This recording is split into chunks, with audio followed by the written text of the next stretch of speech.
As we finally close the chapter on the DCEU with the Flash movie and Aquaman 2, and let's not mention anything about Black Adam and Shazam, shall we? But it appears that Zack Snyder will also close his DC chapter with the upcoming SnyderCon event.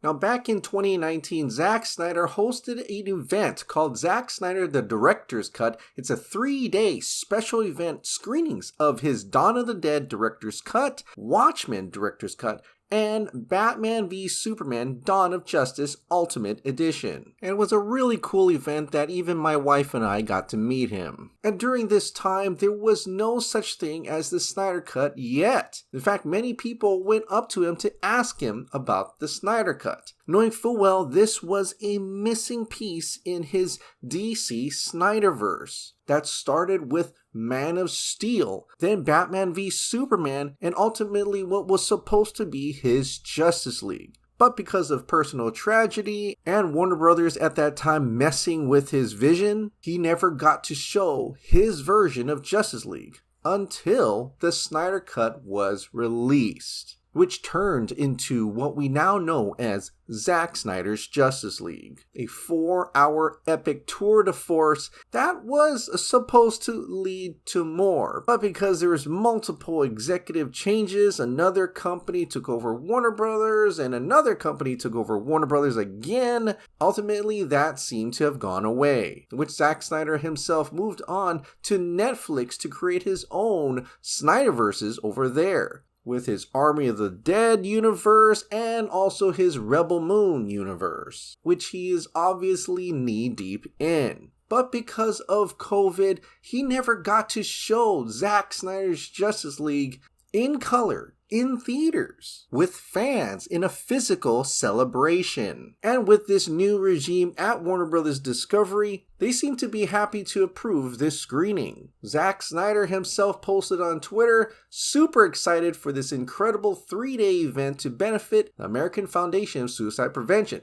Look for the link to purchase your tickets tomorrow at 8 a.m. PDT. Thank you, Warner Bros., for all your support helping to make this happen.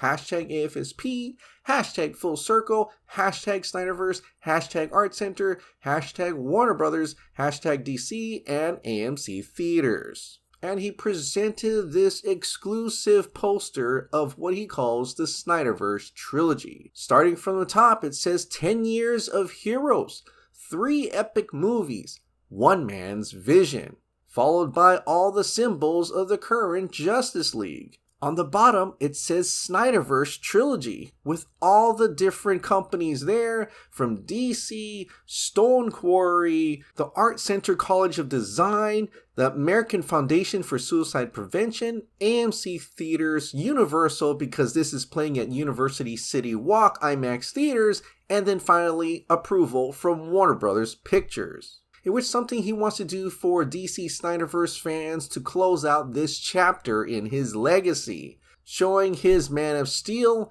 Batman v Superman Dawn of Justice Ultimate Edition, and finally Zack Snyder's Justice League in color. Not only that, but Jim Lee himself is actually making exclusive art for this event, which means there will be posters, there will be t-shirts, merchandise, with all that to fund the AFSP charity, because Zack Snyder's goal is to reach that $1 million AFSP charity mark. Fans have been looking at this poster and are wondering, why is this statue restored? Because in Batman v Superman, the statue was destroyed by Doomsday. And maybe because when Superman came back in Zack Snyder's Justice League, the city of Metropolis may have put the statue back together. But I want to think this actually means he got to restore his cut of Justice League. Because we all know what happened to that Superman in Joss Whedon's version. Ugh. So to me, it's symbolic of actually getting his version of Superman,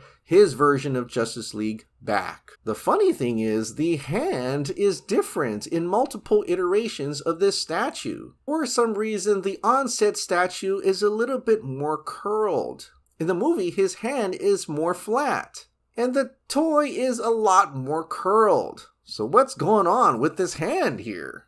Well, when I saw this, I couldn't help but think about Jonathan Kent telling Clark Kent to stop.